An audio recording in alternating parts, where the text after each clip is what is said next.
All right, 45 past the hour. Joining us now, Republican Senator Ben Sasse of Nebraska.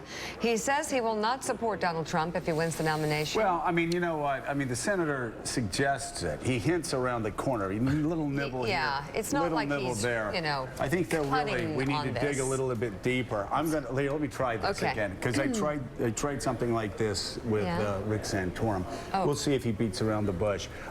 Senator, is there any way you could support Donald Trump? Given who this guy is now, I can't see how we think that. I mean, I don't think this guy has any more core principles than a Kardashian marriage. But okay, so there we go. So he just answered. You said given who this guy is now. Could he grow? Could he evolve? Joe, do any of you believe Donald Trump has core principles? No. We're asking you the question. Do you think he can evolve?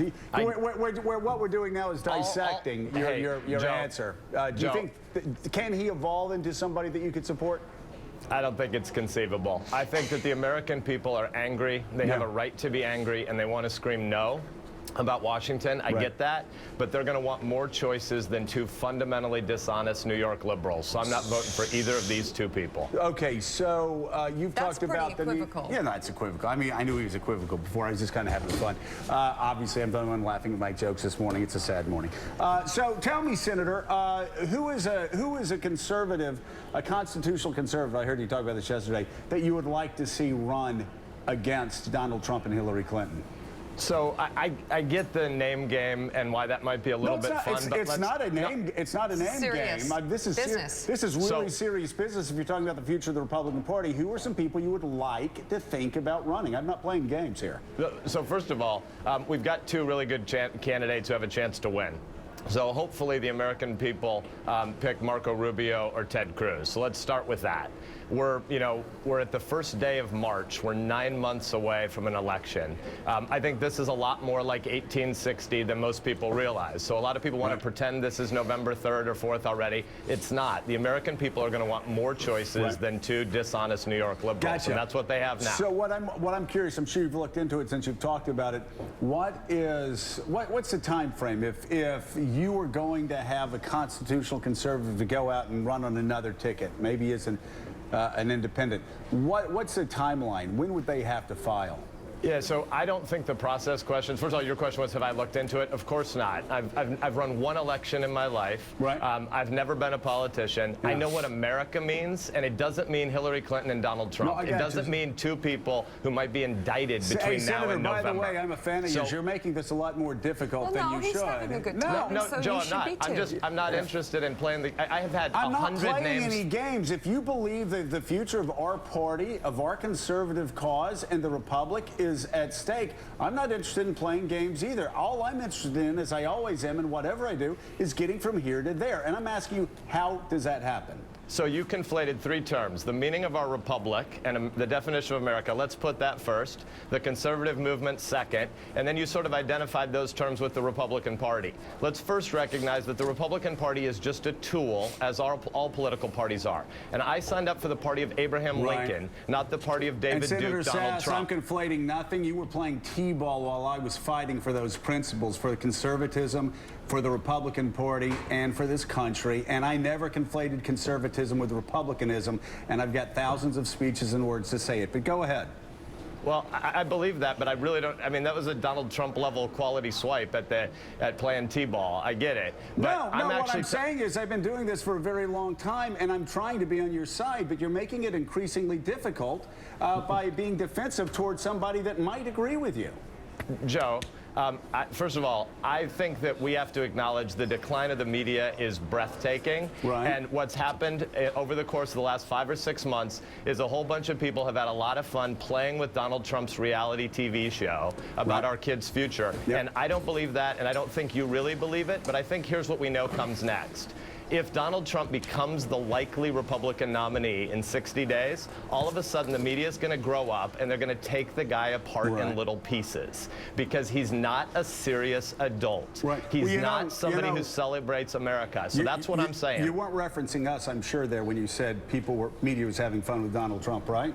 I'm saying across the media, because you have I can a whole tell bunch you of people. On December the 8th, and I looked this up yesterday, I asked the question, is this what Nazi Germany looked like in 1933? That's not playing with Donald Trump. We've been very tough all along. Sometimes you have, but can I ask you a serious question? Have you guys ever pursued it to make him distinguish between why his presidency would be different than dictator X, Y, or Z's? Because everywhere he goes, he plays these little race-baiting games, and he plays games with praising Putin. He says that Kim Jong-un should be respected. He says that the Chinese who smashed freedom fighters in Tiananmen Square in 1990 I'm very glad are proud. Glad you asked that question, because when he was on after saying some positive things about Vladimir Putin, I asked him, what exactly do you find attractive about Vladimir Putin? And he started talking about him being a strong man. And I said, you do know he assassinates journalists, and you do know he does assassinate political opponents. Do you find that attractive? What did he say? There was a back and forth there, and he spoke in generalities, and then I followed up again with the question again. You do understand he assassinates journalists. So yeah, we've kind of been there. Ask me something else. Not that this should be about us, but yeah, I think I just don't think you should put us in with the rest of the media. I think the bigger problem here is, Senator, that a lot of people want to blame the media for what a lot of frustrated people in your party and my party have been doing for the past 6 to 9 months. Well, hey, first of all, let's back up and let's give Donald Trump credit for this. Absolutely, he can recognize an organization that's susceptible to hostile takeover, because the Republican Party has been vacuous for a really long time. Yes, it has. The core principles of the Republican Party have not been clear, so I have lots of problems with the media over the last 6 to 9 months, but I've got far bigger problems with the Republican Party over the last 6 to 9 years. Ultimately, Donald Trump has seized upon a vacuous, falling apart organization.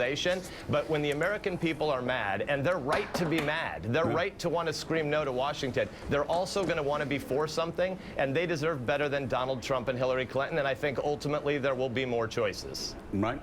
Well, again, I agree with you. I wrote a book in 2004 saying the Republican Party was spending too much money, and they were too reckless in foreign policy, and they were going to lose their majority. So, been there, done that. I guess the question is, how do you get here from there? How do you get there from here?